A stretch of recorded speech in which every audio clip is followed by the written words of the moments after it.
ప్రభుత్వ పథకాలను ప్రజలకు తీసుకెళ్ళడానికి వాలంటీర్ వ్యవస్థ ఏదో మళ్ళీ ఇప్పుడు దాన్ని ఎప్పుడు పునరుద్ధరిస్తారు?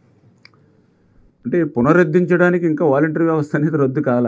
అంటే తాత్కాలికంగా ఎలక్షన్ కమిషన్ ఎన్నికల వేళ వాళ్ళని 2 నెలలు విధులకి దూరంగా ఉండమని చెప్పడం జరిగింది. అంచేత అది రద్దు అవుతే మీరు చెప్పినట్లుగా పునరుద్ధరించడం మాట వస్తుంది. అంచేత వాళ్ళు కంటిన్యూషన్లో ఉన్నారు.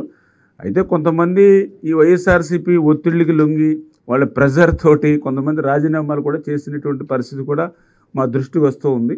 అయితే ఇవన్నీ కూడా మేము మళ్ళీ రివ్యూ చేసుకుని డిపార్ట్మెంట్ పరంగా కూడా రివ్యూ చేసుకుని అసలు ఎంతమంది ఉన్నారు, ఎంతమంది రాజీనామాలు చేశారు, ఎవరు ఎట్లా ఉన్నారు ఏంటనేది కూడా మళ్ళీ డిపార్ట్మెంట్ పరంగా రివ్యూ కూడా చేసుకుని అయితే మేము మాత్రం ఆ రోజు ఒక మాట ఇచ్చాము, వ్యవస్థను కొనసాగిస్తాము, అదేవిధంగా ఇంటింటికి పింఛన్లు అందజేస్తామని చెప్పాం.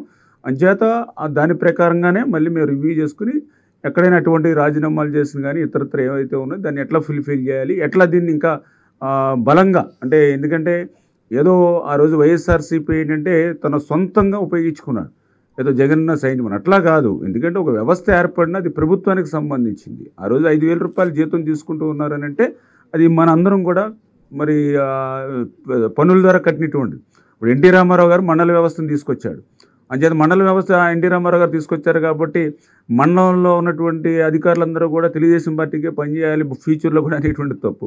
అలాగే డోక్రా సంఘాలు చంద్రబాబు నాయుడు గారు తీసుకొచ్చారు. అంచేత డోక్రా సంఘాలంతా చంద్రబాబు నాయుడు గారు అంటే ఆ రకంగా ఓకే ఆయన వాలంటీర్ తీసుకొచ్చారు, కానీ అది ప్రభుత్వానికి ప్రజలకు పనిచేసేటువంటి విధంగా మలచాలి తప్ప పార్టీకి మలిచేటువంటి విధానంలో ఒక రకంగా చెప్పాలంటే ఆయన నమ్ముకుని పాపం ఇవాళ వాలంటీర్స్ కూడా దెబ్బతిన్నారు.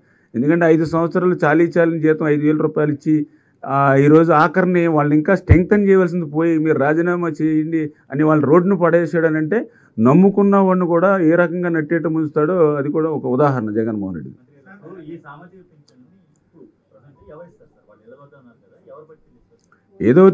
ఏదైతే గతంలో ఏదైతే వ్యవస్థ నడిచిందో ఏదైతే సచివాలయ సిబ్బంది వాలంటీర్స్ ఏదైతే ఉన్నారో వాళ్ళ ద్వారానే పనిచేయడానికి మనం ప్రయత్నం చేస్తాం. అంటే మేము చెప్పాం కదా ఒకసారి రివ్యూస్ ఇంకా దాని మీద మనం చేసుకోవాల్సిన అవసరం ఉంది. ఎందుకంటే నిన్ననే మనం ప్రమాణ స్వీకారం చేయడం జరిగింది. ఇంకా ఇప్పుడే చంద్రబాబు నాయుడు గారు కూడా చెప్పడం జరిగింది అసలు ఏ శాఖలో ఎంతెంత అప్పులు చేశారు, ఏ శాఖల్లో ఏ ఆస్తులు తాకట్లు పెట్టారు, ఎక్కడ పెట్టారు, ఇవన్నీ తెలుసుకోవాల్సిన అవసరం ఉంది, తెలియజేసుకోవాల్సిన అవసరం ఉంది. అంచేత ఇవన్నీ కూడా డిపార్ట్మెంట్స్ వారీగా 1 by 1 అన్నీ కూడా రివ్యూ చేసుకుని దీని మీద ఒక ఐడియా వచ్చిన తర్వాత ఇవి కూడా ఒక శ్వేతపత్రంలో వైట్ పేపర్స్ కూడా డిపార్ట్మెంట్ వారికి ఇచ్చి దాని మీద మేము క్లియర్గా రేపు ఫ్యూచర్లో అన్ని నిర్ణయాలు తీసుకుంటాం. కాకపోతే ఖచ్చితంగా ఇంటి దగ్గర ఇస్తామని ఏదైతే చెప్పామో ఆ మాట నిలుపుకునేటువంటి విధంగా వాళ్ళ గుమ్మం దగ్గరే పింఛన్ ఇచ్చేటువంటి బాధ్యత అయితే మాది.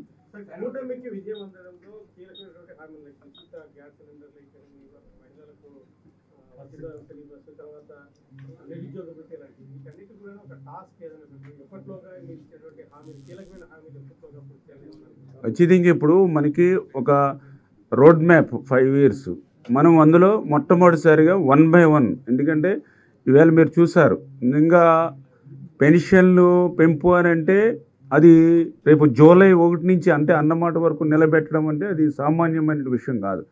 దగ్గర 4,800 కోట్లు దగ్గర ఒక 5,000 కోట్ల దాకా ఫస్ట్ రేపు 1 monthలోనే ఓన్లీ పింఛన్లు పెంచడం ద్వారా అవసరం అవుతుంది. కొంచెం రఫ్గా మాకున్నటువంటి అవగాహన ద్వారా అయినా కూడా వెనుకాడకుండా ఇచ్చినటువంటి మాట నిలబెట్టుకోవడానికి 1 by 1 ఈవేళ ఒక 5 సంతకాలు మీరందరూ కూడా మొట్టమొదటి సంతకం డిఎస్సి కదా అని ఆలోచించిన పరిస్థితి. కానీ డిఎస్సితో పాటుగా ఈవేళ ఎవరైతే ల్యాండ్ టైటిలింగ్ యాక్ట్ కానీ పెన్షన్స్ కానీ అన్నా క్యాంటీన్ కానీ స్కిల్ కానీ ఇట్లా మరి ఈరోజు ఒక 5 అంశాలను ఒకేసారి మేము తీసుకోవడం జరిగింది.